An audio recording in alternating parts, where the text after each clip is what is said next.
상대방이 왜 나한테 그랬을까는 굉장히 마음을 더 힘들게 합니다. 내가 혹시 잘못 살았나? 아니면 내가 그때 말을 잘못해서 그런가?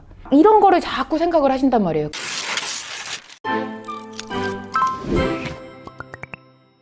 안녕하세요. 여러분의 상속메이트 최혜리 변호사입니다.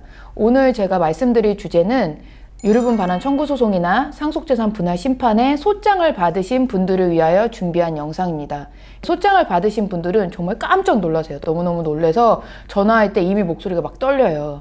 그분들이 많이 하시는 질문들과 오해들, 그걸 제가 풀어드리도록 하겠습니다. 첫 번째, 소장을 받고 30일 내에 답변서를 내야 되는데 그럼 빨리 지금 변호사를 선임해야 되느냐 이러면서 막 놀라서 전화하시는 분들 계시거든요. 그런데 결론적으로 말씀드리면 사실은 그렇지 않아요. 그러니까 실제적으로 민사소송에서는 소장을 받고 30일 내에 답변을 하지 않으면 무변론에 따른 원고 승소 판결이 나온다라고는 되어 있습니다. 그래서 선고 기일이 잡히기도 하죠. 실제로는 나는 이제부터 추후에 답변을 하겠다라는 정도만 제출을 한다 하더라도 판결 선고 기일은 반드시 취소되고 있습니다. 그렇기 때문에 무조건 소장을 받으면 빨리 변호사 선임하려 하지 마시고 충분히 자신이 맞는 변호사를 선임하는 기간을 가지시기를 제가 바라겠습니다. 하나의 팁을 제가 드리자면요.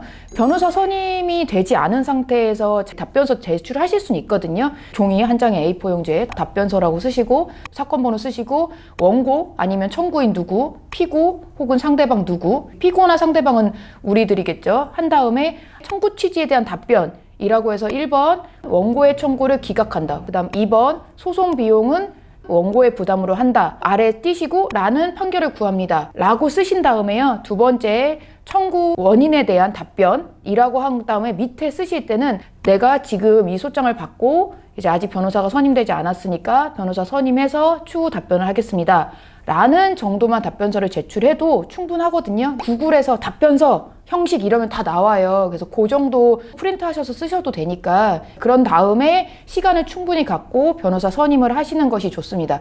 어떤 법인에서 이렇게 말씀하시는 경우가 있대요. 지금 30일 내에 안 하면 큰일 난다. 판결 선고될 수 있다. 그러니까 당장 선임해야 된다. 이렇게 말씀하시는 데가 있다고 하는데 내가 마음에 드는 지금 변호사도 없는데 내가 아는 사람도 없는데 막 급하게 한다. 그것은 제가 볼 때는 지양해야 되는 부분이라고 생각합니다. 한 2군데에서 3군데 정도 상담을 받아보시고 그 중에 가장 자신의 마음을 좀 편안하게 해주시는 그런 변호사와 진행하셨으면 좋겠습니다. 두 번째 질문. 나한테 소송비용을 부담하라 그런다. 왜 그러냐? 나 이제 그럼 소송비용 다 부담해야 되느냐? 이렇게 하면서 막 떨려 하시는 분들 계시거든요. 근데 그거는 그렇지 않아요. 상속재산 분할 심판 같은 가사소송에서는 대부분의 판결은 소송비용은 각자 부담으로 나옵니다. 그럼에도 불구하고 변호사 입장에서는 법원에 요청을 하는 거기 때문에 당연히 소송비용은 피고 부담으로 해라, 상대방 부담으로 한다 라고 저희가 청구해보는 거예요. 그렇다고 해서 무조건 그렇게 나오는 것이 아니니까 그 부분에 대해서 너무너무 당황하고 막 화내고 이러실 필요는 없습니다.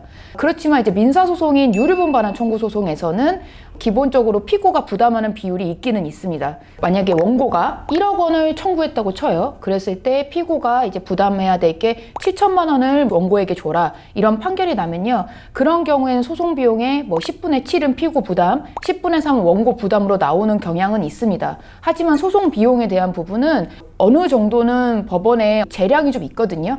또 만약에 화해 공고 결정이나 강제 조정이나 임의 조정으로 할 때는 사실은 소송 비용은 대부분 다 각자 부담으로 해서 끝을 내지 그것을 뭐 피고가 다 부담한다거나 이렇게 되지도 않습니다. 그리고 이제 상속재산 분할 심판이나 유류분 반환 청구 소송은 소를 제기하고 나서 변경되는 경우가 많아요. 소장에 있는 대로 되지 않습니다. 왜냐하면 원고 입장에서는 청구 취지를 변경해서 증액을 한다던가 아니면 감액을 할 것이고요. 상속재산 분할 심판에서도 분할하는 그 범위가 특별수익이나 기여분 주장에 따라서 굉장히 달라질 수 있거든요. 셋째, 제일 많이 질문하는 게 이거예요. 왜 소송을 했냐?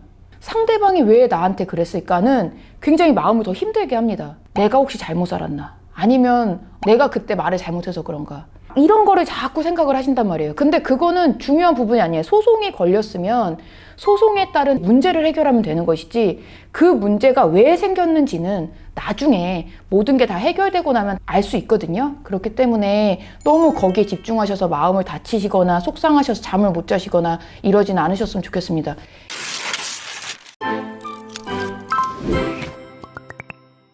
네, 오늘의 영상 많이 도움되셨길 바라고요. 구독과 좋아요 눌러주세요. 감사합니다.